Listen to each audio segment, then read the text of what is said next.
Welcome to Markets Now. I'm Michelle Rook along with Jeff Hoogendoorn with Professional Ag Marketing. Grains are all to the plus side this morning. In the livestock, we're mostly lower except for the nearby live cattle futures. And let's start off with grains, Jeff, because we do see a lot of green on the board, some double-digit gains in a lot of sectors. But wheat was the first one to kind of see the turn higher this week, putting in a key reversal. Are we trying to bottom these grain markets? Are corn and soybeans getting help from that wheat turn? I definitely getting help from the wheat turn. I like what this wheat market's doing. Obviously, there's some fundamentals that are backing us up here, but I would argue probably nothing major. But the fact that we've been able to put three pretty consecutive days in here, kind of bouncing up over some of these moving averages, it just feels to me like money is interested to come back into this wheat market again here, Michelle. And that's a big driver. Obviously, like you're saying right now, Kansas City winter, up 30, 35 cents. 2 weeks ago, in my opinion, maybe 3 weeks ago, we had much more positive fundamentals than what we do today, and it did nothing but go down, right? And that's all about the money flow. So I think we got some cash coming back into this market, and I can't help but believe that's going to matter to these other grains as well going Yeah. forward. I hope we're putting in a little war and weather premium too, that it's not all technical, that there is a little fundamental basis for it as well. But as long as it's helping out corn and soybeans, we'll take it. And corn and beans also look like we're getting some pretty major help here from the rally in the crude oil market. Yeah, I think that's what that's all about today. Crude kind of putting in a very solid bottom there last night, or not last night, but the night before type of a thing. Now up another almost $2.50 here. Obviously, from some very low levels, so that always helps when you start a rally. Kind of in the rock bottom, if you will. But that's got the soy oil up pretty nicely. Then you flip over and you look at the bean complex. You got oil up, you got beans up, and you got meal down. Well, that all shows me pretty well that the oils market, energy markets are really driving that. And along with some positive action on the wheat side, really turning into a pretty decent day here. Yeah, and it looks like we could have higher weekly closes here in all the grains if we keep this up today, which that would be a really strong technical signal in a lot of these markets too, wouldn't it? Yeah, first time we've done that in a while, isn't it? So that would be very welcome. No Yeah, question about it. No question. definitely. And then if you look at least July soybeans, it looks like we've gotten above some overhead resistance. So we probably got some buy stops that were tripped as we went above those levels, you think? Or Yep. I think that's always going to be a factor, especially when you've got some short covering to do, right? You've been putting your foot on the throat of these markets for a while now. And I would argue, they sure seem pretty lifeless, but we all know that as we get into the growing season here, it's pretty easy to breathe a little bit of life back into these grain markets. So yeah.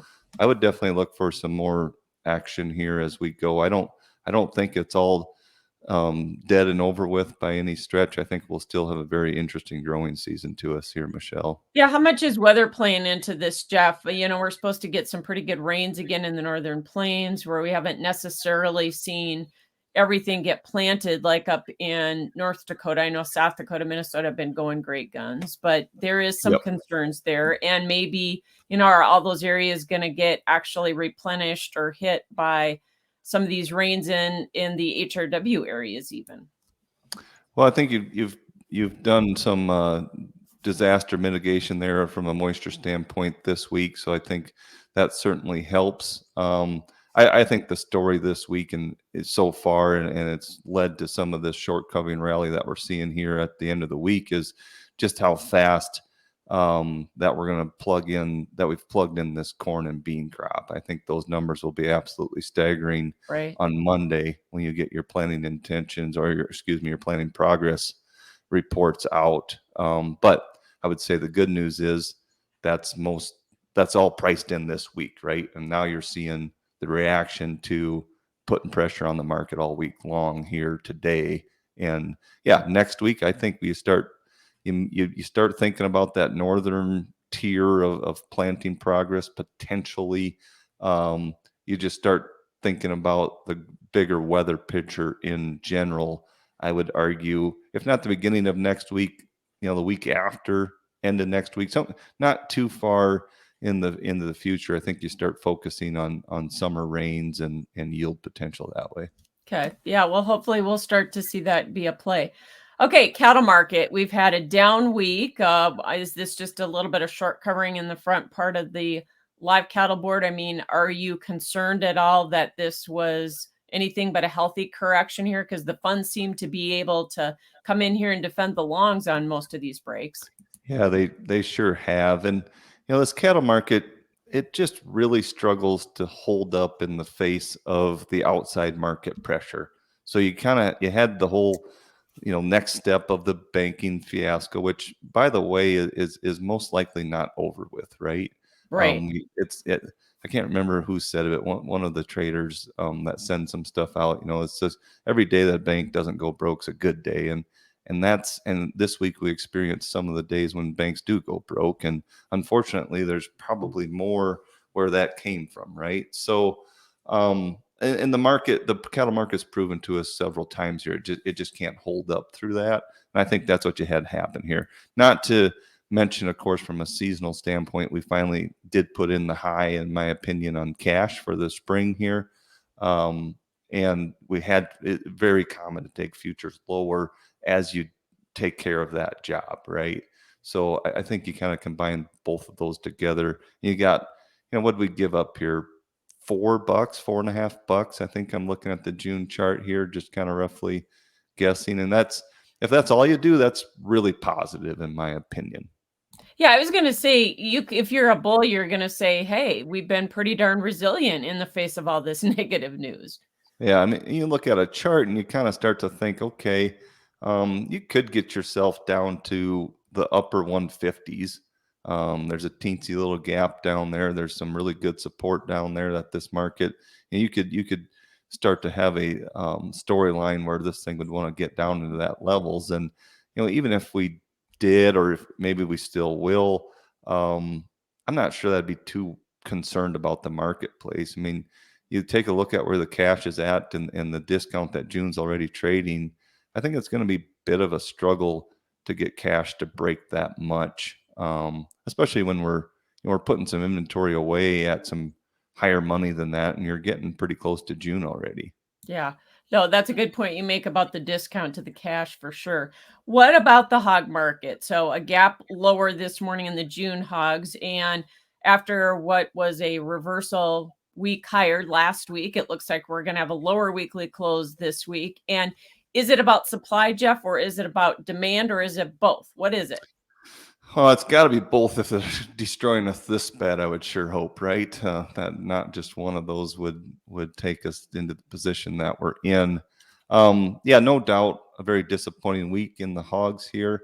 And I think what you're seeing, you ran this market up. I'm looking at the June chart again here, up to $92 last week. Right. That's really what happens when you see a little bit of good news, right? So I think that's the silver lining in this situation is if we can put together a couple days of a cutout rally. Last week it was cash, right? We had good news on the cash. We were rallying pretty hard. In my mind, that's got to come from the product values. So if we can put a few days together, I think you can see a nice rally again back up into these low 90s or so. The challenge with when you get into that territory is how sluggish this CME index has been Yeah, the and futures how much premium's been premium. big. Yes, exactly. And that you're gonna fight that. You're gonna fight that a lot on this hog market. So it's no fun thinking about coverage at $90, $92 on these summer markets. Trust me, absolutely no fun. And I sure wouldn't do anything too crazy like run out and sell all your summer hogs or anything. But I do think you have to think about some disaster coverage here because liquidation is hot and heavy this week. We're hearing a lot about that the last couple days here, Michelle. Yeah, let's And talk that's about that, Jeff. How much sow liquidation are we seeing? What do you expect going forward? And is that part of this supply problem? Yeah, so and we've heard, some of the integrators who are trimming off the bottom percentage of their sow herd. We've heard that they're very focused on getting rid of those sows, and that's definitely keeping creating a bit of a log jam on the sow market. Obviously, the price itself is totally in the tank. I think you'll start to see shackle spaces ramp up. I mean, let's face it, if you can buy sows for 5 to 10 cents, there's some money to be made there when you buy anything that cheap. So I would think that would increase the shackle here. And you could get yourself into a scenario where you're killing 10 to 15,000 extra sows a week. You're killing some gilts too. I mean, one of the things we can't get rid of your sows, you might have to ship some more gilts. So you could start to peel off maybe even 2% of a sow herd every month here, Michelle, which would be extremely rapid liquidation for the hog industry. That's going to create a little bit of short-term pain, but if you're really going to get in that kind of mode, and that's kind of where our head's at here the last couple of days, you can bet that that's going to make a difference someday on the supply. All right. Well, I'm glad you ended on a positive note because we've been having a tough time finding one in the hogs. That's for sure. All right. It Thanks is for very tough. joining us, Jeff Hoogendoorn with Professional Ag Marketing. That's Markets Now. Thank you.